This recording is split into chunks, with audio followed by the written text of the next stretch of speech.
Selamat pagi Bapak, Ibu, dan Saudara yang dikasihi oleh Tuhan. Shalom. Saudara, saya bersyukur hari ini boleh ada di tengah-tengah saudara untuk beribadah dan melayani Tuhan. Saya membawa salam dari Sekolah Tinggi Teologi Amanat Agung di Jakarta. Dari para dosen, mahasiswa, dan juga staf, kami bersyukur karena kita bersama-sama melayani Tuhan, dan kita juga bersyukur bahwa ada kerjasama yang baik antara GSRI di Bekasi ini juga dengan STT Amanat Agung. Kami berdoa supaya Tuhan terus memberkati kehidupan, pelayanan, dan semua hal yang dikerjakan oleh anak-anak Tuhan yang ada di gereja ini. Saudara, saya hari ini akan mengajak kita semua untuk merenungkan satu bagian dari firman Tuhan. Mari kita buka bersama di dalam Efesus pasal yang ke-6, ayat yang ke-10 hingga ayat yang ke-20. Efesus pasal yang ke-6, ayat yang ke-10 hingga ayat yang ke-20. Kalau sudah menemukannya, saya akan membacakan dari Alkitab terjemahan baru yang kedua. Jadi ada sedikit beda dengan terjemahan baru yang pertama, tapi intinya sama ya. Jadi mungkin bahasanya sedikit berbeda, tapi intinya sama. Efesus pasal yang ke-6, ayat yang ke-10 hingga ayat yang ke-20. Demikian firman Tuhan. Akhirnya, hendaklah kamu kuat di dalam Tuhan, di dalam kekuatan kuasa-Nya. Kenakanlah seluruh perlengkapan senjata Allah, supaya kamu dapat bertahan melawan tipu muslihat iblis. Karena perjuangan kita bukanlah melawan darah dan daging, tetapi melawan pemerintah-pemerintah, melawan penguasa-penguasa, melawan kuasa-kuasa dunia yang gelap ini, melawan roh-roh jahat di langit. Sebab itu ambillah seluruh perlengkapan senjata Allah, supaya kamu dapat mengadakan perlawanan pada hari yang jahat itu, dan tetap berdiri sesudah kamu menyelesaikan segala sesuatu. Jadi berdirilah tegap, berikat pinggangkan kebenaran, dan berbaju zirahkan keadilan. Kakimu berkasutkan kerelaan untuk memberitakan Injil damai sejahtera. Dalam segala keadaan pergunakanlah perisai iman, sebab dengan perisai itu kamu akan dapat memadamkan semua panah api dari si jahat. Dan terimalah ketopong keselamatan dan pedang roh, yaitu firman Allah. Dengan segala doa dan permohonan berdoalah setiap waktu di dalam roh, dan berjaga-jagalah di dalam doamu itu dengan permohonan yang tak putus-putusnya untuk semua orang kudus, juga untuk aku, supaya kepadaku jika aku membuka mulutku dikaruniakan perkataan yang benar, agar dengan keberanian aku memberitakan rahasia Injil yang kulayani sebagai utusan yang dipenjarakan. Berdoalah supaya dengan keberanian aku menyatakannya sebagaimana seharusnya aku berbicara. Demikian firman Tuhan. Bapak, Ibu, dan Saudara yang dikasihi oleh Tuhan, ada sebuah yayasan Kristen yang sangat ternama di dunia yang pelayanannya itu diberi nama True Love Waits. Saya nggak tahu saudara pernah mendengar yayasan Kristen ini atau tidak, tapi ini yayasan yang ada di banyak negara di dalam dunia ini. Saudara, pelayanan ini didirikan karena mereka punya satu keprihatinan. Kenapa ya? Ada orang-orang Kristen yang hidupnya itu kok nggak sesuai dengan firman Tuhan. Terutama anak-anak muda, karena anak-anak muda itu kalau mereka masih muda, masih pacaran, mereka nggak bisa menjaga kekudusan hidup mereka, sehingga banyak di antara anak-anak muda yang sebelum menikah itu sudah melakukan hubungan seksual. Maka mereka itu kemudian mengadakan pelayanan di yayasan ini, dan mereka itu mengajak anak-anak muda itu untuk berkomitmen sebagai anak Tuhan. Apa yang harus kita lakukan? Kita harus, kalau di tagline-nya di LCD ini atau di PPT ini adalah save it until marriage, ya. Jadi harus menjaga diri, tidak melakukan hubungan seksual sebelum pernikahan. Nah, saudara, mereka kampanye kemana-mana, ya, dari satu kota ke kota lain, dari satu universitas, satu sekolah ke sekolah lain, mengajak anak-anak muda yang mengaku sudah percaya Tuhan, supaya kalau hidup yang benar dong. Ya, kalau hidup itu harus hidup yang betul-betul kudus di hadapan Tuhan. Nah, kemudian mereka mengajak anak-anak muda ini kemudian untuk menandatangani sebuah kontrak iman. Ya, artinya mereka itu harus berkomitmen. Saya berjanji di hadapan Tuhan, saya tidak akan melakukan hubungan seksual sebelum pernikahan. Nah, saudara, pelayanan ini cukup panjang, tapi saya dapat data dari tahun 1993 sampai 2004, jadi kurang lebih 10-11 tahun itu, ya ini data dari 10-11 tahun itu. 1993 sampai 2004 itu kurang lebih ada 2,4 juta anak muda di seluruh dunia yang tanda tangan janji itu untuk menunggu sampai menikah sebelum mereka melakukan hubungan seksual. Banyak sekali saudara ya, 2,4 juta anak muda Kristen berjanji tidak akan melakukan hubungan seksual di luar nikah. Lalu mereka setelah 10 tahun, 11 tahun itu mereka di tracking ya, kira-kira berapa banyak di antara mereka yang setelah janji melakukan. Kalau orang bisa janji ya, tapi belum tentu bisa melakukan ya. Kira-kira saudara tahu nggak berapa persen dari antara 2,4 juta itu yang sudah berjanji yang kemudian menepati janji mereka kepada Tuhan? Kira-kira berapa persen? 50%? Ada lagi? Berapa? 10%? Saudara, setelah disurvei, ternyata dari 2,4 juta anak muda itu, ya setelah disurvei, kurang lebih katanya 88% itu melanggar janjinya atau melakukan hubungan seksual di luar nikah. Akhirnya artinya dari 2,4 juta anak muda yang berjanji di hadapan Tuhan itu, kurang lebih 2,1 jutanya itu melanggar janji mereka di dalam kontrak itu. Kenapa saudara mereka bisa melanggar janji ini? Mungkin banyak faktornya. Setelah berjanji mau hidup benar di hadapan Tuhan, ternyata cobaannya banyak saudara. Nggak janji mungkin cobaannya nggak sebanyak itu. Setelah janji justru cobaannya makin banyak ya. Saudara pernah mengalami begitu nggak? Setelah janji ternyata lebih banyak cobaannya. Saya janji Tuhan, saya mau melayani Tuhan tahun ini, tapi ternyata batal. Kenapa? Toko lagi rame. Toko lagi rame. Atau Tuhan, saya janji tahun ini saya mau tinggalkan kehidupan saya yang lama, tapi tahun ini teman lama kita yang ngajak kita berdosa datang dalam hidup kita kembali setelah bertahun-tahun tidak hadir dalam hidup kita. Kita ini kalau mau janji, mau setia sama Tuhan, mau hidup kudus benar di hadapan Tuhan, biasanya itu tidak mudah dan selalu ada persoalan, selalu ada gangguan, selalu ada halangan kalau orang mau hidup kudus, hidup benar di hadapan Tuhan. Saudara, susah ternyata untuk kita ini berjanji di hadapan Tuhan untuk hidup berkenan kepada Tuhan. Nah saudara, itulah yang terjadi dalam kehidupan orang-orang Kristen, bukan cuma kita doang, tapi di berbagai tempat, di berbagai masa, termasuk di dalam gereja di Efesus yang tadi kita barusan baca ayatnya.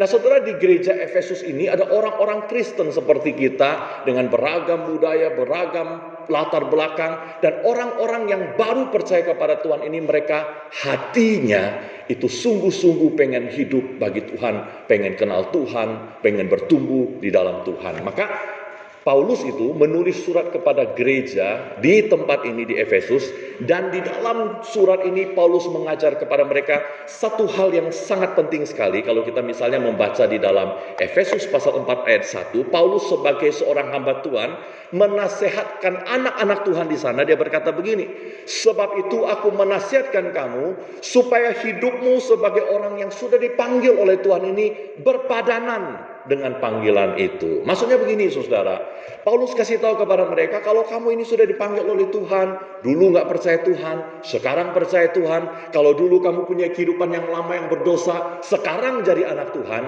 maka kamu kalau hidup harus berjalan sesuai dengan panggilan yang Tuhan berikan kepada kamu. Jangan mengaku diri anak Tuhan, tapi hidupnya kok gak seperti anak Tuhan. Hidup itu harus seperti anak Tuhan. Jangan kita nggak bisa dibedakan sebagai anak Tuhan dengan orang-orang di luar sana yang tidak percaya kepada Tuhan. Nah saudara, di Efesus ini Paulus menasihatkan mereka, hiduplah yang benar. Nah tapi sama kayak kita nih saudara ya, dinasihati hidup benar, tapi kan tidak gampang untuk hidup benar, bukan?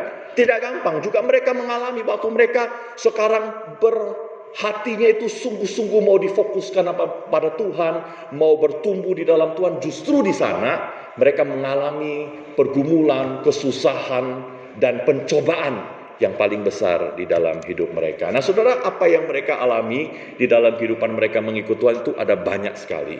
Mereka itu waktu percaya kepada Tuhan, mereka mengalami pergumulan bukan hanya dari luar, tetapi juga dari dalam gereja, bahkan dalam diri mereka sendiri. Misalnya saudara, di dalam gereja Efesus pada waktu itu, mereka sama-sama pengen melayani Tuhan, pengen hidup bagi Tuhan, tetapi pengen hidup bagi Tuhan di dalam gerejanya sendiri saudara, mereka itu tidak sehati.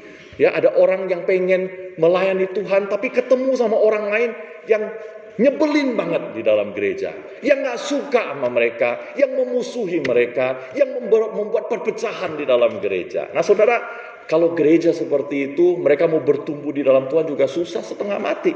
Nah di gereja mereka, saudara, ada orang Yahudi katanya, dan juga ada orang Yunani, dan mereka saling tidak akur. Di gereja sendiri tidak akur, pengen hidup benar, tetapi malah berantem di dalam gereja. Jadi kalau orang Yahudi lihat orang Yunani nggak senang, orang Yunani lihat orang Yahudi juga tidak senang. Nah itu saudara pergumulan mereka yang pertama. Bukan cuma di dalam gereja, saudara, di luar gereja juga sama. Mereka itu saudara adalah orang-orang yang selama ini adalah orang yang tidak kenal Tuhan, sekarang jadi orang Kristen. Nah saudara, kalau orang tidak kenal Tuhan jadi orang Kristen, ada orang-orang di luar sana yang tidak senang dengan hal ini. Misalnya saudara, pemerintah tidak senang. Pemerintah Roma itu tidak senang. Pemerintah kota di sana tidak senang kepada mereka. Jadi kalau mungkin mereka hidup zaman dahulu, izin mereka, tanda petik ya, dipersulit oleh pemerintah. Ya, jadi mereka dikejar-kejar, dianiaya, mau ngurus apa-apa susah. Kenapa? Karena orang Kristen. Mau hidup benar susah, ya, mau ngurus surat susah, mau ngurus ini susah, mau ngurus itu susah. Karena semua harus melakukan hal yang berdosa di hadapan Tuhan, yang tidak berkenan kepada Tuhan. Bahkan saudara, mungkin bukan hanya pemerintahnya saja, tetapi mungkin mereka punya keluarga yang tidak kenal Tuhan, yang kalau di Efesus itu saudara, mereka itu pusat penyembahan berhala yang namanya Dewi Artemis. Mungkin saudara, mereka di luar banyak keluarga mereka yang selama ini menyembah kepada berhala. Sampai mereka jadi Kristen pun masih banyak keluarga mereka yang menyembah kepada berhala. Pengen hidup benar, tapi kalau ketemu sama keluarga, mungkin dihina-hina, mungkin diremehkan, mungkin dipermalukan. Kamu ini, nenek moyang kita itu dari dulu sudah menyembah Artemis. Sekarang kamu menyembah Yesus. Kamu gak bisa lagi sembahyang sama-sama dengan kita. Wah saudara, mereka pengen hidup benar, tapi ada banyak sekali tantangan di dalam hidup mereka. Tantangan dari orang di dalam gereja, tantangan dari luar gereja, tantangan dari keluarga. Dan yang paling celaka saudara, tantangan yang paling besar adalah tantangan di dalam hidup mereka sendiri. Mereka pengen hidup benar, tapi daging mereka, nafsu mereka itu susah sekali untuk meninggalkan kehidupan mereka yang lama. Jadi akhirnya saudara, ada orang-orang di Efesus yang sudah lama ikut Tuhan, tapi nggak bertumbuh di dalam Tuhan. Karena pengen bertumbuh di dalam Tuhan, ada banyak godaan, ada banyak tantangan, sehingga mereka mungkin sudah belasan tahun, bahkan puluhan tahun ikut Tuhan, jadi orang Kristennya mah tetap begitu-begitu aja. Sudah pernah nggak ketemu orang Kristen begitu? Dari kecil sekolah minggu, remaja, pemuda, terus kemudian jadi orang dewasa, ikut kebaktian umum, bahkan sudah melayani Tuhan, tapi ternyata nggak kenal Tuhan, nggak bertumbuh di dalam Tuhan. Nah saudara, ada orang-orang seperti itu, hatinya mungkin pengen bertumbuh di dalam Tuhan, tapi karena ada banyak tantangan dan kesulitan itu, akhirnya tidak bisa bertumbuh di dalam Tuhan. Kepada orang-orang seperti ini, Paulus itu memberi sebuah nasihat yang tadi kita baca di dalam Efesus pasal yang ke-6. Kepada orang-orang yang mungkin dalam hatinya mau menyerah, saya udah coba, saya nggak bisa untuk hidup benar di hadapan Tuhan. Nggak bisa lah di dalam kehidupan kita ini melakukan kehendak Tuhan, hidup benar nggak bisa. Kepada orang-orang seperti ini, saudara, Paulus menulis Efesus pasal 6 yang kita baca tadi. Paulus memulai dengan begini. Akhirnya, hendaklah kamu kuat di dalam Tuhan, di dalam kekuatan kuasa-Nya. Saudara, Paulus tahu ini susah banget untuk hidup berkenan kepada Tuhan, susah. Makanya surat ini diakhiri dengan kata, akhirnya di tengah segala kesusahan, di tengah segala pergumulan, di tengah segala penderitaan, pencobaan yang kamu alami, hendaklah kamu kuat di dalam Tuhan di dalam kekuatan kuasa-Nya. Kenakanlah seluruh perlengkapan senjata Allah supaya kamu dapat bertahan melawan tipu muslihat iblis. Saudara, waktu Paulus melihat mereka mulai goyah, melihat mereka mulai meninggalkan iman mereka, mulai tidak bisa bertumbuh di dalam Tuhan, mulai kecewa melihat banyak pergumulan dalam hidup mereka, Paulus bilang, ini tipu muslihat iblis. Kamu harus kuat, kamu harus ada di dalam kekuatan kuasa Tuhan. Nah, saudara, Paulus kemudian memberikan kepada mereka beberapa hal yang sangat penting bagi orang-orang di Efesus, termasuk kita sebagai orang yang percaya kepada Tuhan. Bagaimana caranya kita itu tetap kuat di dalam Tuhan, bagaimana kita itu bisa menghadapi berbagai tantangan pergumulan selama kita mengikut dan juga melayani Tuhan. Nah, saudara, saya mau simpulkan dalam 3 poin yang sangat penting yang dikatakan oleh Paulus. Yang pertama, saudara, firman Tuhan mengajar kepada kita, kalau setiap kali kita mengalami pergumulan, pencobaan, kesusahan yang membuat iman kita tidak bisa bertumbuh, rasanya kok susah banget hidup di dalam Tuhan, maka kita harus pertama-tama ingat ini, saudara, bahwa kita ini bukan melawan musuh yang jasmani. Saudara, kita mesti ingat bahwa dalam hidup kita, kalau kita mengalami tantangan di dalam hidup dan pelayanan kita, itu pertama-tama kita itu bukan melawan musuh yang jasmani, yang terlihat oleh mata kita. Nah, saudara, orang-orang di Efesus itu pada waktu mengalami pergumulan di gereja, orang Yahudi benci sama orang Yunani benci sama orang Yahudi, atau pada waktu mereka di dalam masyarakat sebagai orang Kristen melihat pemerintah Roma, prajurit-prajuritnya, pejabat pemerintahnya nyebelin banget kepada kita, menindas kita. Atau pada waktu melihat keluarga mereka yang mencoba untuk membawa mereka jauh dari Tuhan. Saudara, Paulus mengingatkan kepada mereka, jangan melihat mereka sebagai musuh yang utama. Bukan. Mereka itu bukan musuh kita yang kita perlu lawan. Mungkin mereka waktu lihat mereka benci, mungkin mereka mau mencoba untuk melawan. Mereka mencoba untuk menyelesaikan persoalan mereka dengan orang-orang yang kelihatan ini. Tapi Paulus bilang, ini bukan musuh jasmani yang merupakan sesuatu lawan kita. Maka Paulus berkata begini, karena perjuangan kita itu bukan melawan darah dan daging. So mesti ingat ini, setiap kali kita berjuang, setiap kali ada kesusahan, kita itu bukan berjuang melawan darah dan daging. Jadi kalau kita lihat ada yang susah dalam hidup kita, itu bukan darah dan daging yang kita lawan.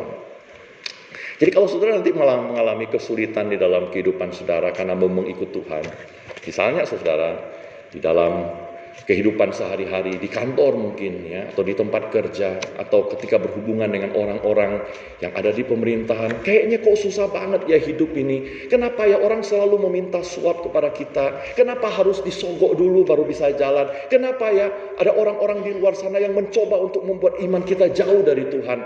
Sudah waktu lihat mereka, sudah ingat-ingat, kita bukan melawan darah dan daging.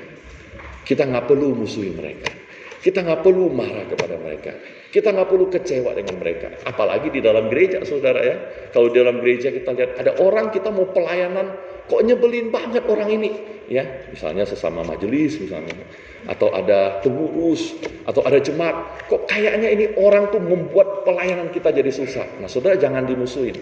Jangan melihat manusia, darah dan daging ini sebagai musuh kita. Mereka bukan musuh kita. Mereka itu adalah orang-orang yang mungkin hidupnya tidak di dalam Tuhan, sehingga mereka itu membuat kehidupan kita juga tidak bisa bertumbuh di dalam Tuhan.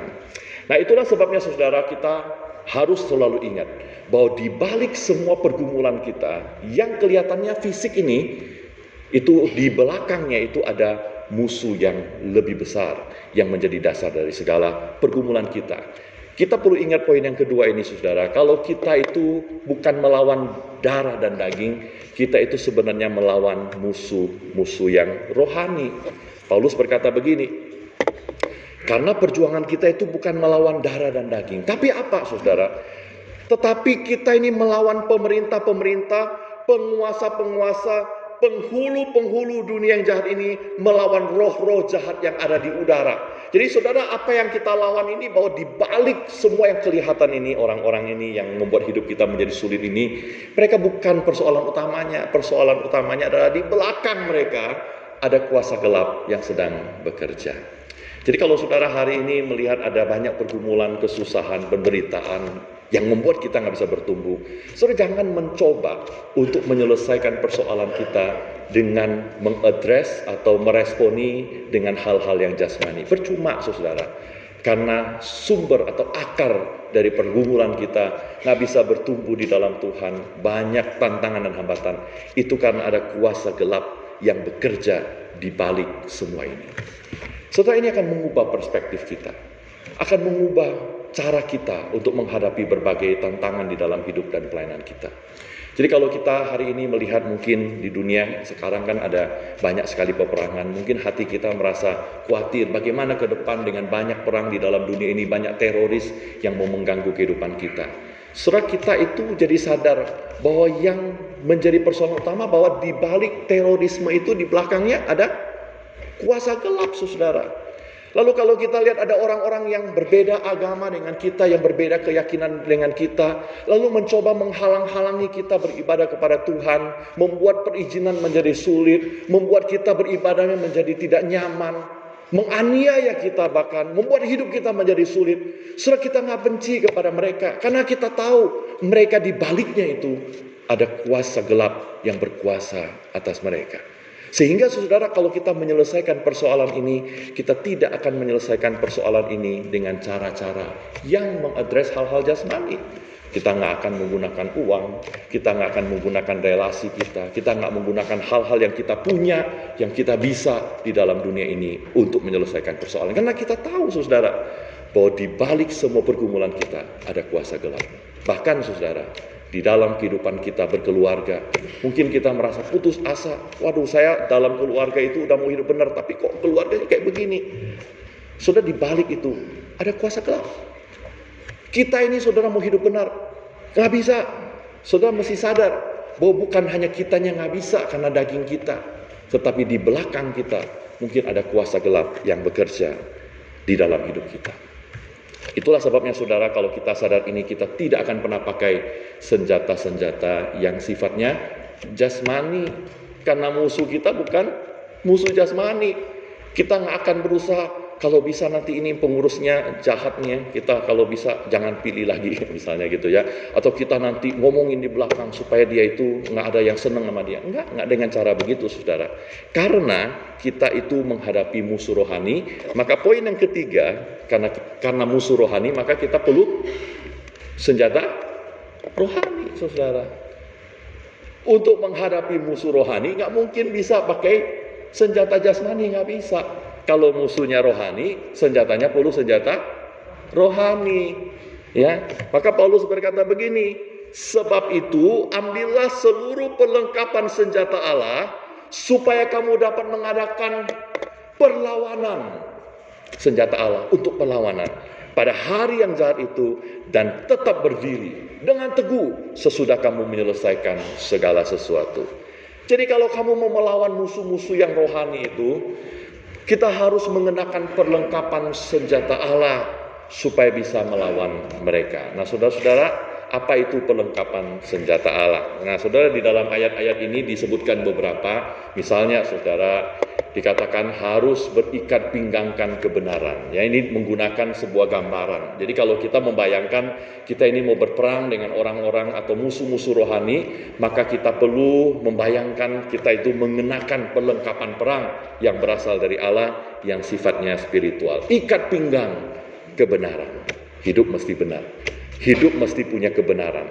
Kedua, punya baju jirah keadilan. Ya, kita dilindungi oleh keadilan yang Tuhan berikan di dalam kehidupan kita. Apalagi saudara, kasut kerelaan memberitakan Injil. Jadi kita ini untuk melawan musuh yang rohani, kita mesti punya kerelaan untuk memberitakan firman. Karena kita tahu firman itu yang bisa mengubah, maka kita rela untuk memberitakan firman. Apalagi perisai iman. Dengan iman kita bisa melawan musuh-musuh yang menyerang kita. Karena kita punya iman kepada Tuhan. Berikutnya apalagi?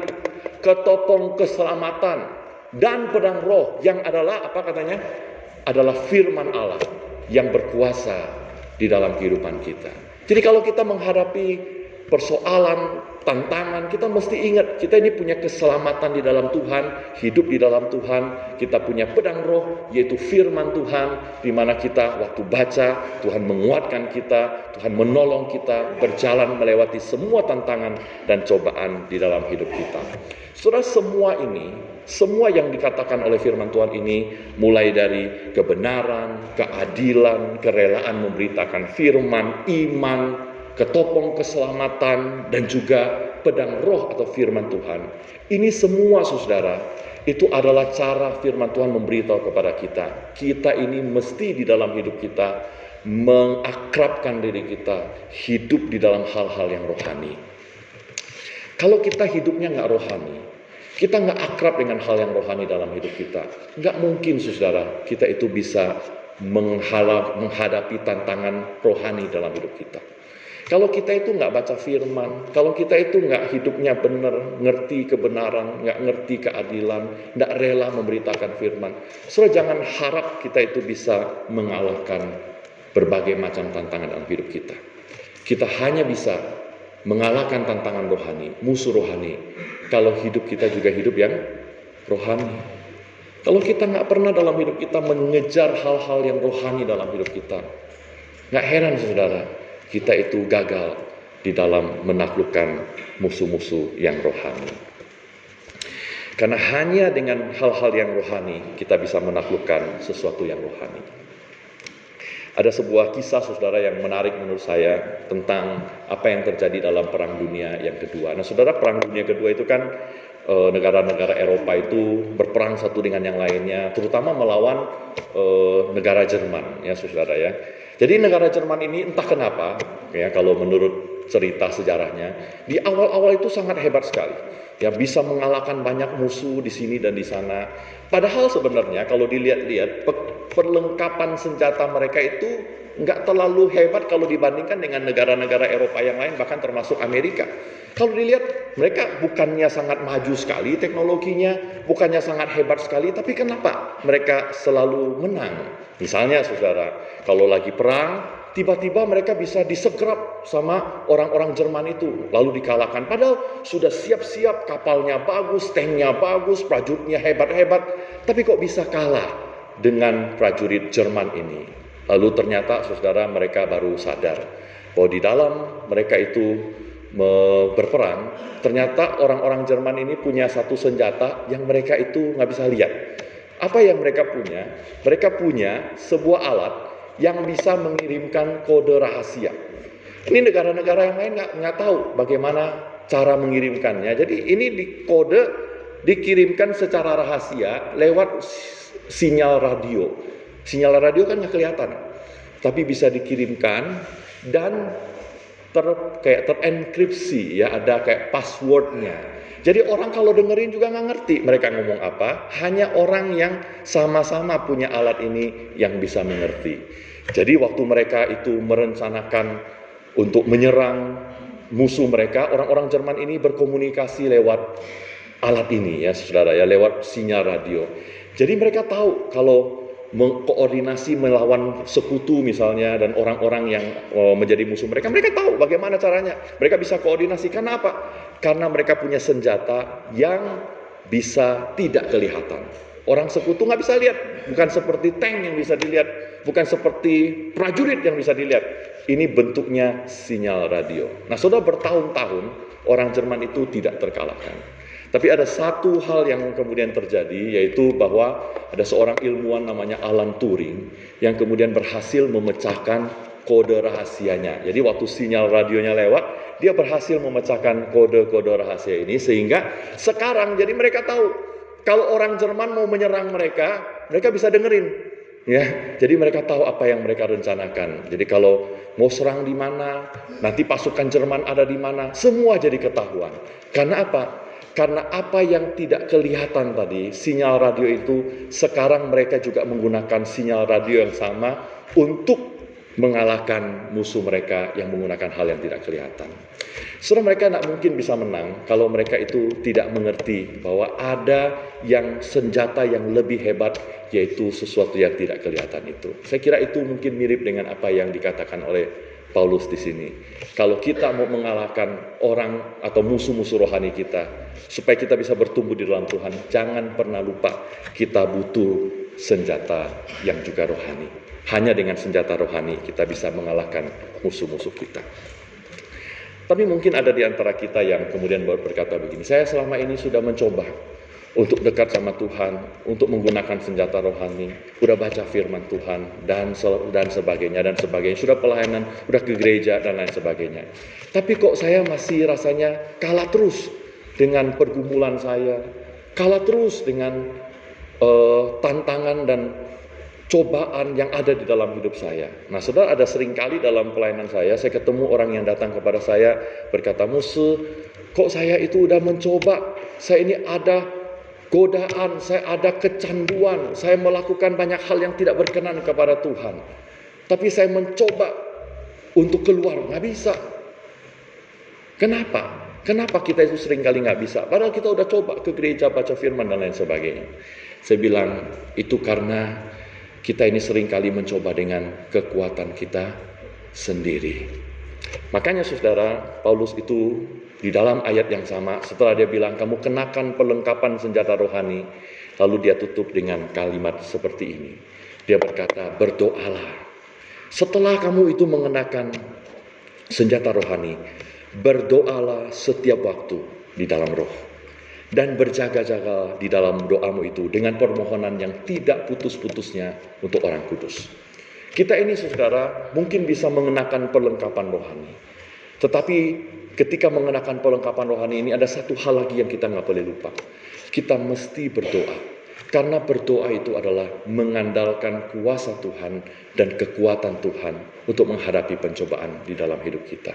So berdoa sungguh-sungguh. Berdoa bersama dengan orang-orang yang ada di sekeliling kita. Bersama dengan orang percaya yang lain. Dan ketika kita menaruh hidup kita di tangan Tuhan, kita percaya bahwa Tuhan yang akan tolong kita. Kita mengandalkan kuasa Tuhan. Di sanalah saudara, baru kita akan mengalami kemenangan di dalam hidup kita. Itulah yang saya kira dimaksudkan oleh Paulus ketika dia berkata, akhirnya hendaklah kamu kuat di dalam Tuhan. Di dalam kekuatan kuasanya. So kita nggak mungkin bisa mengalahkan pencobaan dalam hidup kita. Mengalahkan tantangan iman dalam hidup kita kalau mengandalkan kuasa, kemampuan, kehebatan kita, semua usaha kita mau melakukannya percuma saudara kalau kita tidak berdiri kuat di dalam Tuhan dan di dalam kekuatan kuasanya. Berdoa dengan sungguh-sungguh, Tuhan ini hidupku, ada banyak hal yang saya di dalam hidup ini tidak mampu untuk kalahkan, tetapi hanya bersandarkan kuasa Tuhan kita bisa mengalahkan tantangan dalam hidup kita. Saudara, saya hari ini nggak tahu apa yang terjadi dalam hidup saudara, tantangan apa yang saudara alami, pergumulan apa yang saudara alami, saudara dicobai seperti apa, di mana saudara jatuh di dalam dosa dan tidak berkenan kepada Tuhan, saya tidak tahu. Tetapi ini yang saya tahu, kalau saudara mau datang kepada Tuhan, mengenakan perlengkapan-perlengkapan rohani, hidup adil, hidup benar, rela memberitakan firman, punya iman di dalam Tuhan, berketopongkan keselamatan, rajin membaca firman Tuhan, dan lebih dari itu semua, setelah mengenakan ini kita berdoa kepada Tuhan, menyerahkan hidup kita. Saudara percayalah, dalam perjalanan ini Tuhan pasti akan menolong kita. Tapi pertanyaannya, berapa banyak di antara kita hari ini di dalam ruangan ini yang mau betul-betul menyerahkan hidupnya kepada Tuhan, percaya bahwa Tuhan akan mampu untuk menolong kita dari segala pergumulan hidup kita. Berapa banyak yang percaya? Mari kita berdoa.